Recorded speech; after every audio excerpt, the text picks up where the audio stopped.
हरे कृष्णा, राधे राधे भक्तों। आज हम जा रहे हैं इंदिरा एकादशी के व्रत कथा सुनाने। सो आप ध्यान से सुनो। अश्विन मास की इंदिरा एकादशी का महत्व प्रारंभ। युधिष्ठिर ने पूछा, मधुसूदन, कृपा करके मुझे यह बताइए कि अश्विन के कृष्ण पक्ष में कौन सी एकादशी होती है। भगवान श्री कृष्ण बोले, राजन, अश्विन कृष्ण पक्ष में इंदिरा नाम की एकादशी होती है। उसके व्रत के प्रभाव से बड़े बड़े पापों का नाश हो जाता है। नीच योनि में पड़े हुए पितरों को भी यह एकादशी सद्गति देने वाली है। राजन, पूर्व काल की बात है। सतयुग में इंद्रसेन नाम से विख्यात राजकुमार थे, जो अब महिष्मतीपुरी के राजा होकर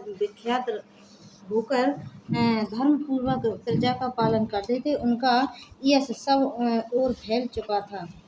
राजा इंद्रसेन भगवान विष्णु की भक्ति में तत्पर हो गोविंद के मोक्षदायक नामों का जप करते हुए समय व्यतीत करते थे और विधि पूर्वक अध्यात्मक तत्व के चिंतन में संलग्न रहते थे। एक दिन राजा राजसभा में सुखपूर्वक बैठे हुए थे। इतने में ही देवर्षि नारद आकाश से उतरकर वहां आए और उन्होंने देखा कि राजा हाथ जोड़कर खड़े हो गए। विधि पूर्वक पूजन करके उन्हें आसन पर बिठाया।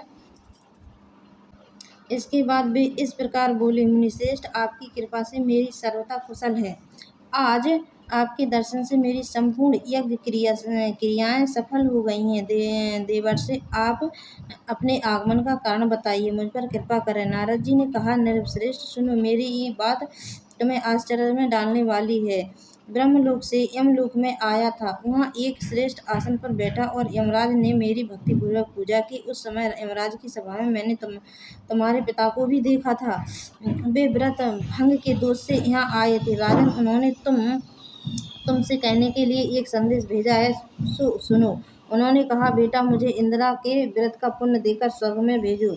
उनका यह संदेश लेकर मैं तुम्हारे पास आया हूँ। राजन, अपने पिता को स्वर्गलोक की प्राप्ति कराने के लिए इंदिरा एकादशी का व्रत आप भी करो। राजा ने पूछा, भगवान, कृपा करके इंदिरा एकादशी के व्रत का महत्व बताइए। इस पक्ष में किस तिथि को इस विधि का विधान और व्रत करना चाहिए। नारद जी ने कहा, राजन, सुनो, मैं तुम्हें इस व्रत की शुभ कारक विधि बतलाता हूँ।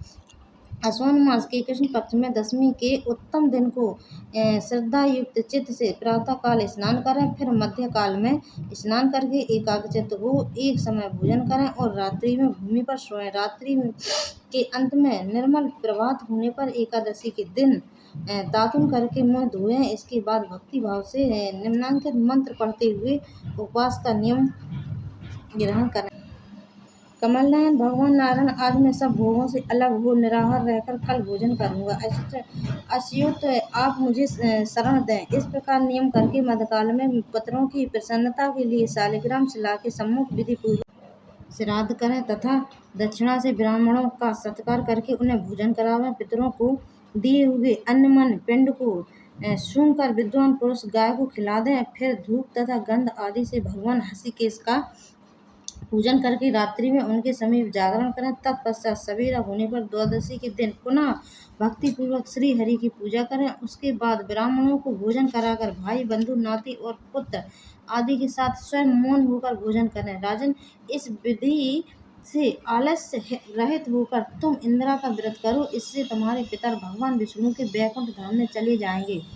भगवान श्री कृष्ण कहते हैं कि राजा इंद्रसेन ने ऐसा कहकर देवर्षि नारद अंतर्ध्यान हो गए। राजा ने उनकी बात सुनी हुई विधि से अतः पुर की रानियों, पुत्रों और भृत्यों सहित उत्तम व्रत का अनुष्ठान किया। कुंती नंदन व्रत पूर्ण होने पर आकाश से फूलों की वर्षा होने लगी। इंद्रसेन के पिता गरुड़ पर आरूढ़ होकर श्री विष्णु धाम को चले गए और राजश्री इंद्रसेन भी अकंटक राज्य का उपभोग करने लगे करके अपने पुत्रों को राज्य पर बैठाकर स्वयं स्वर्गलोक को गए।